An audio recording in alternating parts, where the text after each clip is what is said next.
بسم اللہ الرحمن الرحیم۔ السلام علیکم بچوں، بیٹا کیسے ہیں آپ؟ امید ہے اللہ تعالیٰ کے فضل و کرم سے آپ خیریت سے ہوں گے۔ جی بیٹا، آج ہم اردو گرامر میں شروع کریں گے کہانیاں۔ بیٹا کہانی ایک گزرا ہوا واقعہ ہوتی ہے، اس لیے اسے ہمیشہ فعل ماضی ہی میں لکھتے ہیں۔ ہر کہانی کا بیٹا نقطۂ آغاز ہوتا ہے، نقطۂ عروج ہوتا ہے اور خاتمہ یا نتیجہ ہوتا ہے۔ جی بیٹا، آج ہم اخلاق نبوی صلی اللہ علیہ وآلہ وسلم کے عنوان پر کہانی پڑھیں گے۔ اسلام میں بیٹا حسن اخلاق کو مرکزی حیثیت حاصل ہے۔ اللہ تعالیٰ نے نبی اکرم صلی اللہ علیہ وآلہ وسلم کو مخاطب کر کے ارشاد فرمایا کہ آپ صلی اللہ علیہ وآلہ وسلم اخلاق کے عظیم مرتبہ پر فائز ہیں۔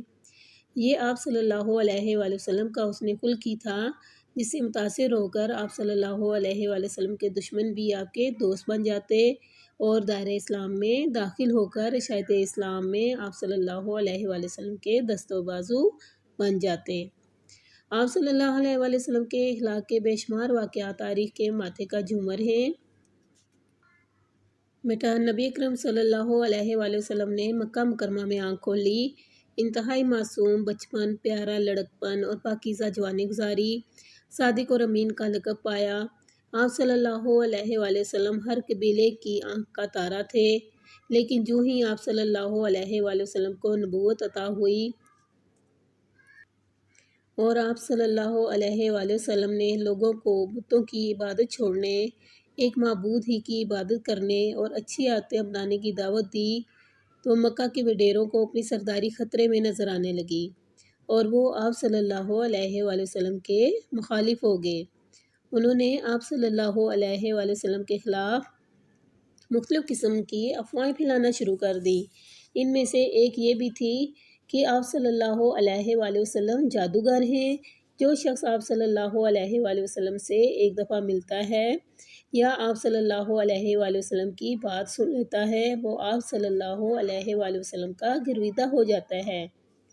چنانچہ وہ ہر ایک کو یہی مشورہ دیتے کہ جہاں تک ہو سکے محمد صلی اللہ علیہ وآلہ وسلم سے دور ہی رہو۔ انہی دنوں کی بات ہے بیٹا کہ نبی اکرم صلی اللہ علیہ وآلہ وسلم مکہ کی ایک گلی میں سے گزر رہے تھے کہ آپ صلی اللہ علیہ وآلہ وسلم نے ایک بڑھیا کو دیکھا جس نے اپنے گھر کا سامان باندھ کر گلی میں رکھا ہوا تھا۔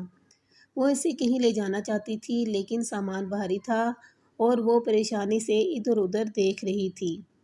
نبی اکرم صلی اللہ علیہ وآلہ وسلم بڑھیا کے قریب آئے اور اس سے پریشانی کی وجہ پوچھی۔ اس نے بتایا کہ میں مکہ سے باہر فلاں وادی میں جانا چاہتی ہوں، لیکن سامان کی یہ گٹھڑی بہت بھاری ہے۔ ابھی وہ کچھ اور کہنا ہی چاہتی تھی کہ نبی اکرم صلی اللہ علیہ وآلہ وسلم نے خود ہی پیشکش کر دی، اماں جی آپ پریشان نہ ہوں، میں یہ گٹھڑی اٹھا کر آپ کے ساتھ چلتا ہوں۔ اندھے کو کیا چاہیے، دو آنکھیں۔ بڑھیا فوراً رضامند ہو گئی اور جلد ہی بڑھیا لاٹھی ٹیکتی آگے آگے جا رہی تھی اور حضرت محمد صلی اللہ علیہ وآلہ وسلم اس کی گٹھڑی سر پر اٹھائے اس کے پیچھے پیچھے چل رہے تھے۔ منزل مقصود آ گئی تو بڑھیا نے گٹھڑی اتار کر نیچے رکھنے کو کہا۔ بڑھیا کی آنکھوں میں شکر گزاری کے آنسو تیر رہے تھے۔ کہنے لگی، بیٹا تم نے کسی واقفیت کے بغیر مجھ بے آسرا بڑھیا کی مدد کی، اس کے بدلے میں میرے پاس تمہیں دینے کے لیے کچھ بھی نہیں ہے۔ اللہ تمہیں اس کا اجر دے، البتہ ایک نصیحت کرتی ہوں، اسے پلے باندھ لینا۔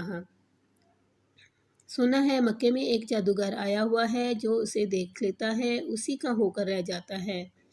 میں تو اس کے ڈر سے مکہ ہی چھوڑ آئی ہوں، تم بھی اس سے بچ کر رہنا ورنہ باپ دادا کا دین خراب کر بیٹھو گے۔ نبی اکرم صلی اللہ علیہ وآلہ وسلم نے بڑھیا سے پوچھا کہ کیا آپ نے اس جادوگر کا نام بھی سنا ہے؟ بڑھیا بولی، ہاں اس کا نام بھی عجیب سا ہی ہے، سنا ہے اسے محمد کہتے ہیں۔ آپ صلی اللہ علیہ وآلہ وسلم نے فرمایا، پھر محمد صلی اللہ علیہ وآلہ وسلم تو میں ہی ہوں۔ یہ سننا تھا کہ بڑھیا پر گھڑوں پانی پڑ گیا، مطلب وہ بہت زیادہ شرمندہ ہو گئی۔ پلکوں پر اٹکے ہوئے شکریہ کے آنسو ندامت کے آنسو بن کر ٹپ ٹپ زمین پر گرنے لگے۔ اتنے اچھے اخلاق والا آدمی جادوگر کیسے ہو سکتا ہے؟ اس نے سوچا اور دوسرے ہی لمحے وہ دل سے کلمہ طیبہ کا اقرار کر کے دائرہ اسلام میں داخل ہو گئی۔ جی بیٹا، اس کہانی سے ہمیں سبق یہ حاصل ہوتا ہے، اخلاقی سبق، کہ جیت ہمیشہ اچھے اخلاق ہی کی ہوتی ہے۔ جی بیٹا، آج ہم نے اخلاق نبوی صلی اللہ علیہ وآلہ وسلم کے عنوان پر کہانی پڑھی۔ یہ بیٹا آپ نے اچھے طریقے سے یاد کرنی ہے۔ اللہ حافظ۔